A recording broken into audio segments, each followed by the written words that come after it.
ષડયંત્રમાં અમને આ ભોગ બનાવવામાં આવ્યા છે। જિંદગી એટલી હદે બરબાદ કરવા માંગે છે કે એની વાત જવા દો। દવા પીતા પહેલા નયના બારૈયાએ વિડીયો બનાવી અને વાયરલ કર્યો હતો। 13 કલાક બાદ નયના બારૈયા જે છે તે ભાનમાં આવ્યા હતા।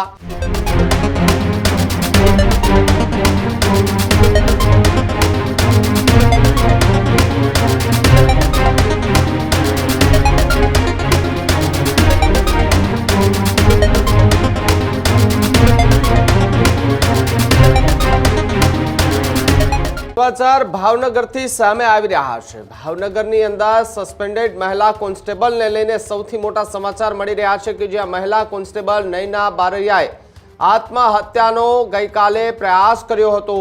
બોટાદના સાળંગપુર રોડ પર ગેસ્ટ હાઉસમાં દવા પી અને આત્મહત્યાની કોશિશ કરી હતી। દવા પીતા પહેલા નયના બારૈયાએ વિડીયો બનાવી અને વાયરલ કર્યો હતો। ગંભીર હાલતમાં હરિઓમ હોસ્પિટલ ખાતે સારવાર માટે ખસેડાયા હતા। જ્યારે વિડીયોની અંદર ડીવાયએસપી રીમા ઝાલા પર માનસિક ત્રાસના આક્ષેપો લગાડવામાં આવ્યા છે। ખોટા કેસમાં ફસાવવાના આક્ષેપો પણ કરવામાં આવ્યા। નયનાના ભાઈએ રીમા ઝાલા સામે ગુનો દાખલ કરવાની માંગ કરી છે। ઘટનાને લઈ પોલીસ વિભાગમાં હાલ તો ખળભળાટ મચી જવા પામ્યો છે। સસ્પેન્ડેડ કોન્સ્ટેબલનો આપઘાતનો પ્રયાસ જે છે તે ચર્ચામાં આવ્યો છે। 13 કલાક બાદ નયના બારૈયા જે છે તે ભાનમાં આવ્યા હતા। ભાનમાં આવ્યા બાદ મીડિયાને પ્રતિક્રિયા આપતા એમણે ગંભીર આરોપ રીમા ઝાલા પર લગાવ્યા છે। લાંબા સમયથી ત્રાસ આપતો હોવાનો દાવો કરવામાં આવ્યો। ખોટા ગુના દાખલ કરાવ્યાના આરોપ લગાડવામાં આવી રહ્યા છે। ત્યારે ઘટનાએ ભાવનગર પોલીસ વિભાગમાં ચકચાર મચાવી દીધી છે। ડીવાયએસપી સામે ગુનો નોંધી અને કાર્યવાહી કરવાની માંગ જે છે તે પણ ઉઠી રહી છે। જ્યારે આત્મહત્યાનો પ્રયાસ કરવા માટે એ પહેલા દવા પીધી એ પહેલા એમણે 12 મિનિટ ને 45 સેકન્ડ આડેગાળોનો એક વિડીયો બનાવ્યો। એ વિડીયોની અંદર મોટા ખુલાસા જે છે તે કરવામાં આવ્યા હતા, જેની અંદર નયના બારૈયા કે જેમણે ડીવાયએસપી રીમા ઝાલા પર ગંભીર આક્ષેપો લગાવ્યા, ખોટા કેસો કરવાની વાત કરવામાં આવી છે। એ બાદ વિડીયો બનાવી અને એમણે આત્મહત્યાનો પ્રયાસ કર્યો। જો કે સમય સૂચકતાની સાથે તેમને હોસ્પિટલ લઈ જતા જીવ જે છે તે બચી ગયો હતો। બીજી તરફ જો વાત કરવામાં આવે તો ઘણા લાંબા સમયથી નયના બારૈયા ચર્ચામાં છે કે એક એવા આરોપી કે જેને પોતાના ઘરમાં રાખ્યો હતો તે બાદ એમના પર કાર્યવાહી કરવામાં આવી છે। એટ્રોસિટીનો એક આરોપી હતો, તેમને પોતાના ઘરમાં રાખ્યો, એ બાદ એમના પર કાર્યવાહી થઈને તેમને સસ્પેન્ડ કરી દેવામાં આવ્યા। જો કે દિવસે ને દિવસે એ બાબતને લઈને મોટા ખુલાસા થતા જોવા મળી રહ્યા હતા। એની વચ્ચે રીમા ઝાલા એ પણ ખૂબ ચર્ચામાં આવ્યા હતા, કારણ કે ભાવનગરના બગદાણાની બબાલમાં રીમા ઝાલાનું પણ નામ હતું અને તેમને પણ ત્યાંથી સાઇડલાઇન કરી દેવામાં આવ્યા હતા। તેમની પણ પૂછપરછ કદાચ થઈ છે, પરંતુ હવે રીમા ઝાલા પર ગંભીર આક્ષેપો કરવામાં આવી રહ્યા છે। ત્યારે નયના બારૈયા કે જે ભાનમાં આવ્યા બાદ તેમણે અને તેમના ભાઈએ શું પ્રતિક્રિયા આપતા જણાવ્યું, સાંભળીએ પહેલા એમને। 5 ગુના નોંધવામાં આવ્યા છે। એક એટ્રોસિટીની મદદગારીમાં, પ્રોહિબિશનમાં મતલબ મારા કબજામાંથી મળ્યો જ નથી। વિડીયોગ્રાફીમાં તો મને બતાવે, અને જો મળ્યો હોય ને હાલ તો હું એક હતી તો પછી પાર્થ ને ઉષાના નામ અંદર શું કામ નાખવામાં આવ્યા? માત્ર ને માત્ર એક ષડયંત્ર છે, અને ષડયંત્રમાં અમને આ ભોગ બનાવવામાં આવ્યા છે। અને પછી ફરજ રૂકાવટમાં તો મેં પ્લાઝો પહેર્યો તો સાહેબને મારે એટલું ન કહી શકાય કે ભાઈ હું પ્લાઝો પહેર્યો છે, હું તો કપડાં ચેન્જ કરીને 5 જ મિનિટમાં નીચે આવી ગઈ હતી, છતાં મારી પર ફરજ રૂકાવટનો ગુનો દાખલ કરવામાં આવ્યો। સીમ એની ભૂલના કારણે રહી ગયું હતું મારી બેગમાં। હું મુંબઈથી આવતી હતી, મેં કોઈ બિનઅધિકૃત ઉપયોગ પણ નહોતો કર્યો, છતાં પણ ચોથો ગુનો મારીમાંથી એ દાખલ કરવામાં આવ્યો। અને 5મો ગુનો આ કે જેને મતલબ અત્યારે જે મારી ઉપર ફરિયાદ કરી છે કુંદને, એને 30/12 એની પહેલાની એક તારીખ છે, એને વોરંટ બજાવે છે, એને હાજર રહેવાનું કહે છે કે તમે મહુવા ખાતે કે નિવેદન લખાવજો, અને પછી મારી પર ગુનો નોંધાય છે। આવા તો કેટલાય માણસો છે જેના મારી પાસે પ્રૂફ છે કે મારે થોડો ઘણો અણબનાવ હોય એ માણસોને બોલાવે છે કે તમને એસપી સાહેબની, આઈજી સાહેબની તમામ મદદ મળી રહેશે, તમે આની સામે ગુના નોંધો। એનું મકસદ એ જ હતું કે આને છે ને પાસા કરી નાખીએ, અને આને પછી પાસા થાય ને પછી મતલબ પોલીસમાં નોકરી કરતા હોય એટલે પછી ડિસમિસની માંગ કરીએ। આ મારી જિંદગી એટલી હદે બરબાદ કરવા માંગે છે કે એની વાત જવા દો।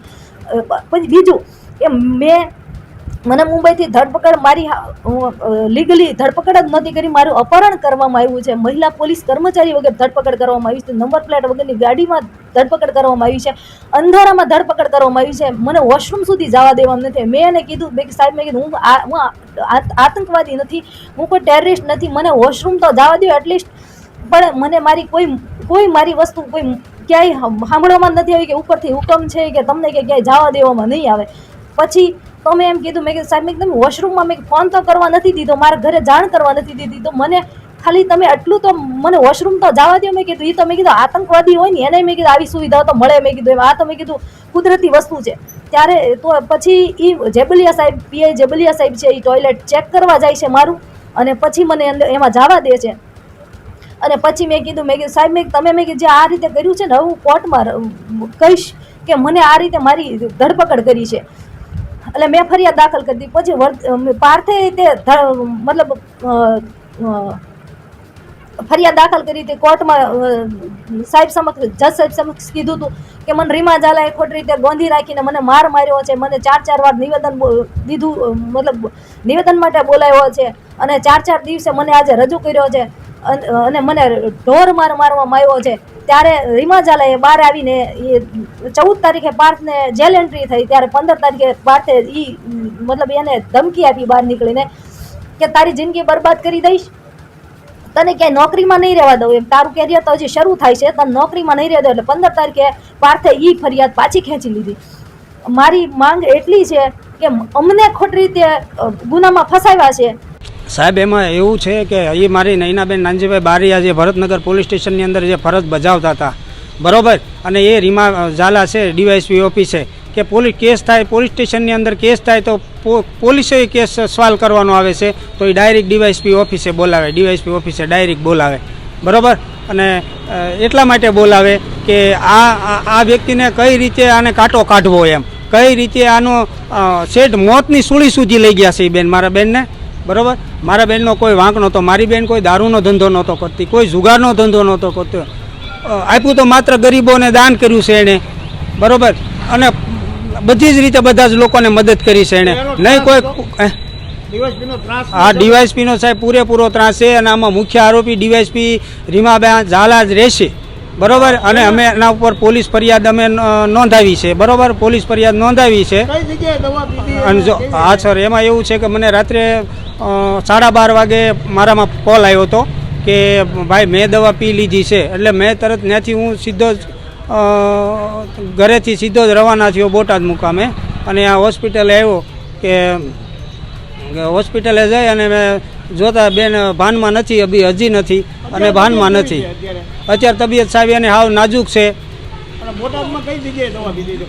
બોટાદની અંદર એક હરિઓમ હોસ્પિટલની બાજુમાંથી જ એને કંઈક પી દેતી છે સાહેબ, બરાબર. અને આ પીવાનું કારણ સાહેબ એ જ હતું કે રીમાબા ઝાલા છે એ અમારા પરિવાર, આખા પરિવારને છેલ્લા 3 મહિનાથી હેરાન કરે છે સાહેબ.